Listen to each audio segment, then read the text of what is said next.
Hello students, आज हम हिंदी में निबंध लेखन सीखेंगे। इसमें हमारा टॉपिक है प्रदूषण, एक गंभीर समस्या। आपको पता ही है कि आज के जनजीवन में प्रदूषण कितना फैला हुआ है और किस तरह से फैला हुआ है। तो इसी विषय में आज हम निबंध लेखन करेंगे। यहाँ पे जो आपको दिखाई दे रहा है वैसे आपको निबंध लिख लेना है। जैसे कि शुरुआत करनी है।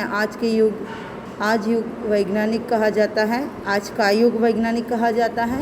वैज्ञानिक उन्नति के कारण हमारी आवश्यकताओं की पूर्ति होती जा रही है।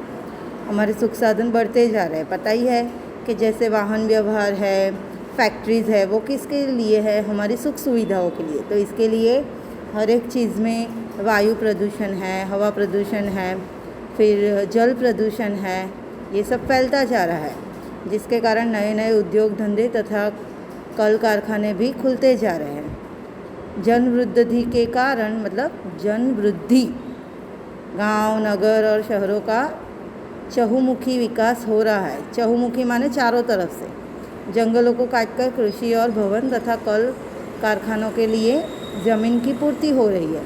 उत्पादन एवं सुरक्षा की दृष्टि से आधुनिक मशीनें बढ़ती जा रही है। शोरगुल और प्रदूषण का परिणाम बढ़ता जा रहा है। ये सब आपको पता ही है। तो इस तरह से हमारे स्वास्थ्य पर भी बहुत गहरा असर पड़ता जा रहा है।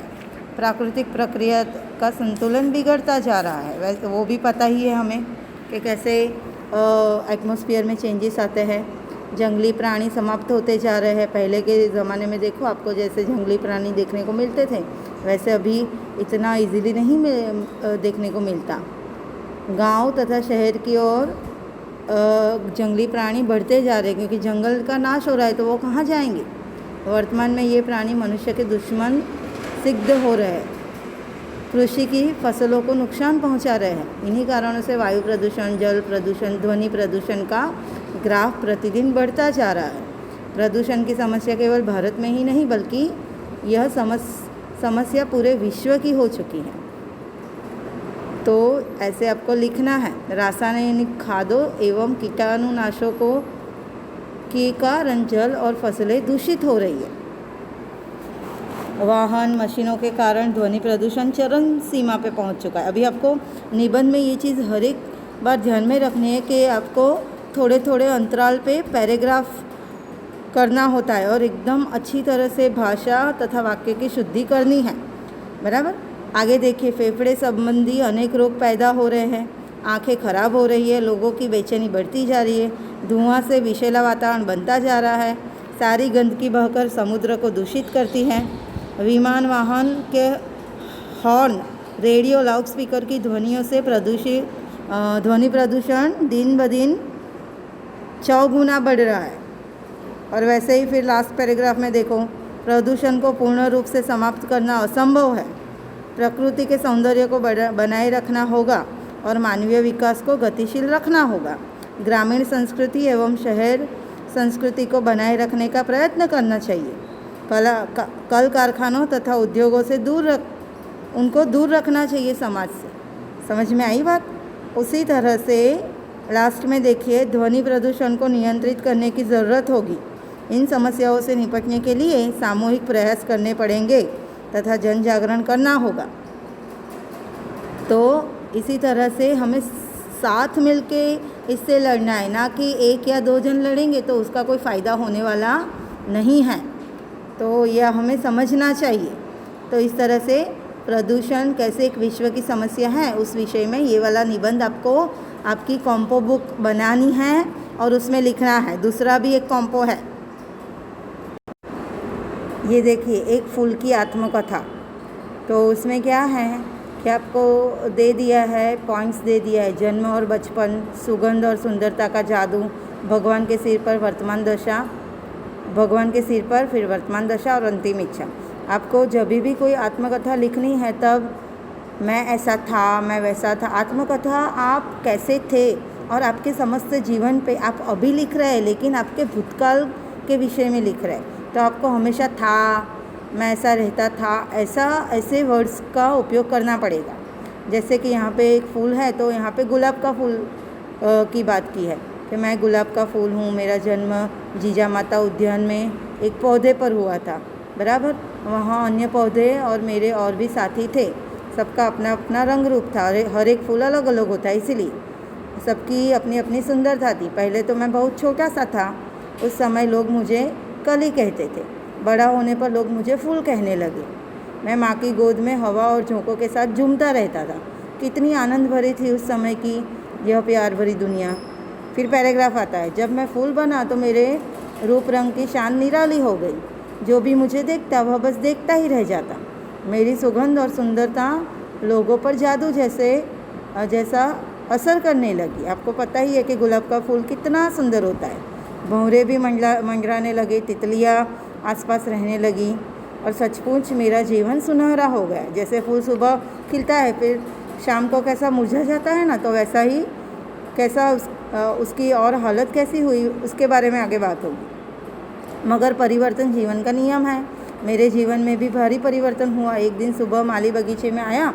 उसने बहुत निर्दयता से मेरी माँ की गोद से मुझे अलग कर दिया। उसने मुझे तोड़कर एक टोकरी में डाला।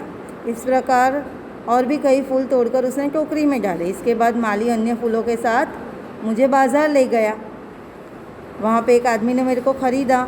वह मंदिर में ले गया। भगवान की पूजा में उसने मुझे मूर्ति पे चढ़ाया। इसी तरह से फिर भगवान के मस्तक पर पहुंचकर मैं फूला नहीं समाया। पर हाय रे मेरी किस्मत, कुछ ही मिनट के बाद मेरी तकदीर बदल गई। पुजारी ने मुझे भगवान के मस्तक से उठाया और एक भक्त को दे दिया। मुझे पाकर उसकी खुशी का ठिकाना नहीं रहा। उसने मुझे सिर आँखों से लगाया और घर पहुंचाकर उसने मुझे अपनी अलमारी के ऊपर रख दिया। दूसरे दिन पड़ा पड़ा मैं मुरझा गया। मेरा रूप रंग उतर गया। मेरी खुशबू भी चली गई। सफाई करते समय नौकर ने मुझे उठाकर कचरे की टोकरी में डाल दिया। फिर वह मुझे उठाकर कूड़ेदान में फेंक आया। तब से मैं यही पड़ा पड़ा अपनी किस्मत पर रो रहा हूँ। अब तो बस एक ही इच्छा है कि किसी फुलवारी में मेरा फिर से जन्म हो। तो स्टूडेंट्स, ये प्रदूषण एक विश्व समस्या और एक फूल की आत्मकथा, ये दोनों निबंध आपको आपकी कॉम्पो बुक में लिखने हैं। उसके बाद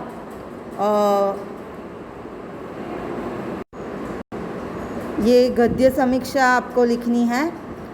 गद्य समीक्षा में क्या होता है कि एक पैराग्राफ आपको दिया जाता है, उसे पढ़ के उसके नीचे जो क्वेश्चन दिए जाते हैं उसके उत्तर आपको लिखने होते हैं। तो जो पैराग्राफ होता है उसको बोलते हैं परिच्छेद। तो परिच्छेद को पढ़ के उसके नीचे के प्रश्नों के उत्तर देने होते हैं आपको। तो आपको पैराग्राफ दिया गया है कि पुस्तक का मानव जीवन में बहुत महत्व है। मानव के सर्वप्रथम पुस्तक का आरंभ अपने अनुभूत ज्ञान को विस्मृति से बचने के लिए किया। कि विकास के आदिकाल में पत्ते, ताड़पत्र, कांस्य पत्र, मतलब कांसे के पत्र, बराबर, वो पत्रा होता है ना कांसा का, एक धातु है, आदि साधन इस ज्ञान संग्रह के सहायक रहे। ऐसा पुस्तक का इतिहास स्वयं बनता है। पुस्तकें मानव को अपना अनुभव विस्तृत करने में सहायता होती है। साथ ही उन्होंने अपने पूर्वजों के सभी प्रकार के कृत्यों को जीवित रखने में की जिम्मेदारी भी संभाली हुई है। आज के युग में प्राचीन वीरों, धार्मिक महात्माओं, ऋषियों, नाट्यकारों, कवियों आदि का पता हम इन्हीं पुस्तकों के सहारे पे पाते हैं। हमें पता है इतिहास कैसे पता है, पुस्तकों में लिखा गया है तब। तो यही बात करी है। तो पुस्तकें ही अंतर्राष्ट्रीय विचार क्षेत्र में विभिन्न देशों के दृष्टिकोणों को एक आधार पर सोचने के लिए बाध्य करती हैं। तो यहाँ पे नीचे आपको 4 क्वेश्चन दिए गए हैं। मानव ने पुस्तक का आरंभ किस लिए किया? विकास के आदिकाल में ज्ञान संग्रह के कौन से साधन थे? तो पहले क्वेश्चन का आंसर यहाँ पे दिया गया है कि मानव ने पुस्तक का आरंभ अपने अनुभव से प्राप्त ज्ञान को नष्ट होने से बचाने के लिए किया, बराबर। वो ज्ञान नष्ट न हो जाए, ख़त्म न हो जाए, इसीलिए पुस्तक लिखना शुरू किया। फिर क्या है, विकास के आदिकाल में ज्ञान संग्रह के कौन से साधन थे? तो पत्ते, ताड़पत्र, कांस्यपत्र आदि ज्ञान संग्रह के साधन थे। थर्ड क्वेश्चन, पुस्तकों से हमें किसकी जानकारी मिलती है? तो आएगा उसका आंसर। पुस्तकों से हमें प्राचीन वीरों, महात्माओं, ऋषियों, नाट्यकारों तथा आदि कवियों की जानकारी मिलती है। और ये पैराग्राफ को उचित शीर्षक देना है आपको, वो आएगा ही क्वेश्चन हर एक में मोस्टली। तो पुस्तकों का महत्व इसका उचित शीर्षक है। और यहाँ पे कैसे पूरे वाक्य में आंसर दिया गया है वैसे ही आपको लिखना है, ठीक है। सो स्टूडेंट्स, आपको ये ख़ास चीज़ें बतानी थी मुझे, क्योंकि हिंदी का अभी तक यूनिट टेस्ट हुआ नहीं है। तो हिंदी का यूनिट टेस्ट दिवाली के बाद होगा आपका। तो आपको ये सारी चीज़ें अच्छी तरह से, ये देखिए, ये सेकंड वाला जो पैराग्राफ है ना, वो भी लिखना है। दोनों आपको लिखने हैं। फर्स्ट,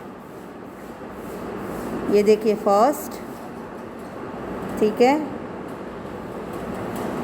ठीक है। और ये सेकंड, ये दोनों आपको गद्य समीक्षा लिखनी है आपके नोटबुक में, कॉम्पो बुक में। दो कॉम्पोजिशन, मतलब 2 निबंध और 2 गद्य समीक्षा, ये आपको लिखनी है, क्योंकि आपका हिंदी का टेस्ट होने वाला है और वो दिवाली के तुरंत बाद होगा। मैं जल्द ही आपको उसका कोर्स भी दे देने वाली हूँ, पर आप अच्छी तरह से दिवाली में पढ़ाई करिएगा हिंदी की, तो टेस्ट में अच्छे मार्क्स आए, ठीक है। Thank you so much.